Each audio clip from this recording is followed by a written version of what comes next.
I just wonder if the ATF will ask me about this one. Surely, if it doesn't have a number on it, it'll.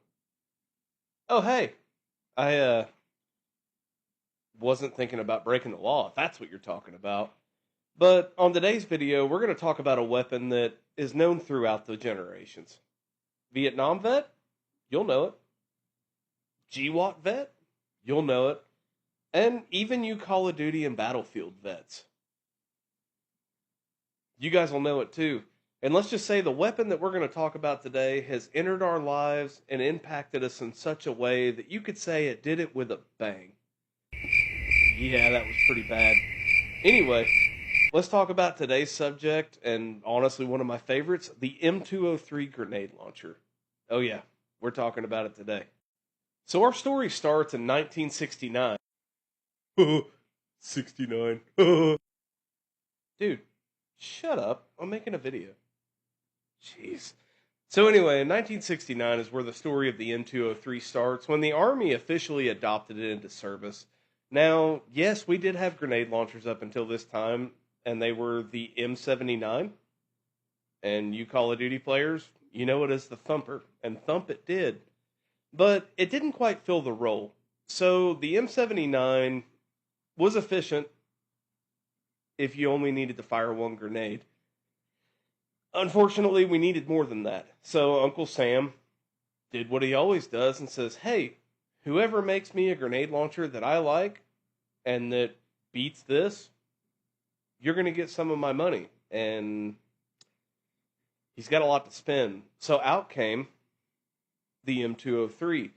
So one of the obvious advantages to the M203 is it's not a standalone weapon. Now, yes, there are variants where you can get it as a standalone, but the military wanted it more so as an attachment or an accessory to mount onto other weapons, namely the M16. And it did help a lot. I mean, let's be honest, it's a single shot, super simple operation. It's basically a tube with rifling and a trigger on it. And this thing did its job. And of course, one of the whole points behind this new design was to basically, as I said earlier, just make it more efficient for soldiers to carry in battle. Thus, they gave us the underbarrel mounted design. And of course, on the timeless M16, it's a match made in heaven. Now, when this weapon got fielded in Vietnam as its first real, I guess we'll call it a trial by fire, because it really didn't have the chance to undergo any non-stressful testing. It really gave the operator an advantage of the fact that you're carrying an extra piece of equipment that attaches to a piece of equipment that gives you the capability of direct fire from the rifle here, or more of a to whom it may concern method. Now, no, I'm not a cool guy. This isn't a real 40 millimeter, but this is a 3D printed to scale copy of what they shoot. Now, the cool thing about this weapon is it's super versatile. So not only can you get the HE rounds that are high explosive, those are the ones that go boom when you say, hey, we're taking contact from the left. What does the guy with the M203 do? Copy that. Delete left.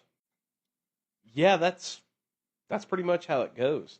And of course, the M203 saw huge success during the Vietnam War, which pretty much solidified its place in the U.S. military's arsenal. And it's still in use today, particularly by the United States Air Force, the Marine Corps, as far as I know, and it's actually become a worldwide platform. There's other countries using it. It was used in the Croatian Civil War, and even most recently, the Syrian Civil War. So it's not just us that gets to play with this thing. Now, I'm sure you're asking, sure shot, why are you so excited about this? Why do you like this thing? I'll tell you why. Because it's something that as a civilian, I know I suck.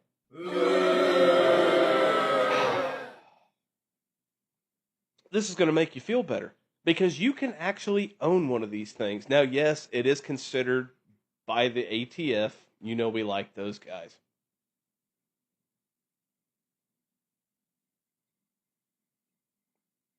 Side note, I don't have a dog, so good luck. Um, yeah, it's considered by the ATF to be considered a destructive device, so you do have to have certain licensing.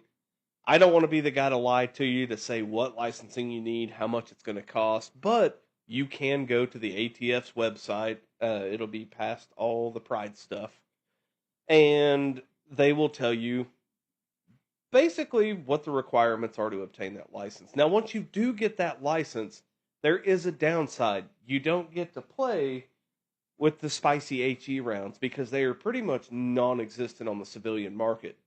However, the versatility of the M203 is what I really love about it because not only can you get the spicy little pills, you can also get them that are chalk rounds.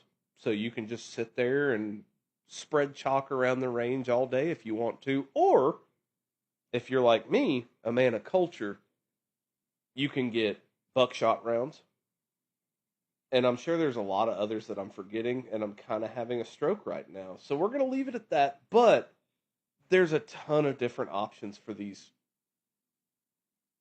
weapons. Sorry, I'm tired. um, there's a bunch of different round options, ammunition options that you can get once you obtain the proper licensing to buy one of these. Now, I will say, kind of as a closing note, the M203 has been such an impactful, no pun intended, weapons platform that we kind of start to lose track of how significant this thing was during the Vietnam War. Back then, you had a designated guy with a thumper, M79, sorry, I played Battlefield last night. And basically, that was all he could do. You got your M79, your 1911, and a good luck pat on the back. And thanks to the M203, we no longer have to worry about that. Now we have a guy with an M16, probably pissed off, probably didn't get to finish a cigarette, that can now lay down your direct fire or that to the whole direction that way. So, in closing, the M203 by far is one of the most prolific weapons that we have that's still in use today and that you or I could own with the proper licensing. So, that's what I got. If you guys enjoy the video, make sure you hit that like and subscribe button. Tap that notification bell to get updated for when our next video drops. And you know what I'm going to say. Don't make me say it. They know what I'm going to say. Are you going to say 69 again?